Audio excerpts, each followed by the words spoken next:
अमेरिकेचे राष्ट्राध्यक्ष Donald Trump यांनी ट्रम्प गोल्ड कार्ड या अंतर्गत एका योजनेची घोषणा केलेली आहे आणि या योजनेअंतर्गत काय आहे तर 10 कोटी भरा आणि अमेरिकेचं नागरिकत्व मिळवा अशी ऑफर जगभरातल्या नागरिकांना दिली जाते।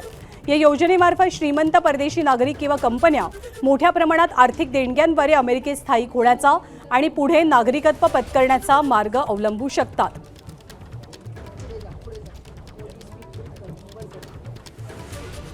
दरम्यान पंतप्रधान नरेंद्र मोदी आणि अमेरिकेचे राष्ट्राध्यक्ष डोनाल्ड ट्रम्प या दोनही बड्या नेत्यांमध्ये दूरध्वनीवरून नुकताच संवाद झाल्याची माहिती मिळते।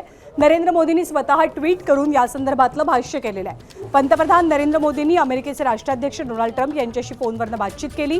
दोन्ही नेत्यांनी भारत अमेरिका सर्वसमावेशक जागतिक धोरणात्मक भागीदारीतील प्रगतीचा आढावा घेतला आणि सगळ्या क्षेत्रांमध्ये द्विपक्षीय सहकार्य सातत्याने मजबूत होत असल्याबद्दल समाधान सुद्धा व्यक्त केलं।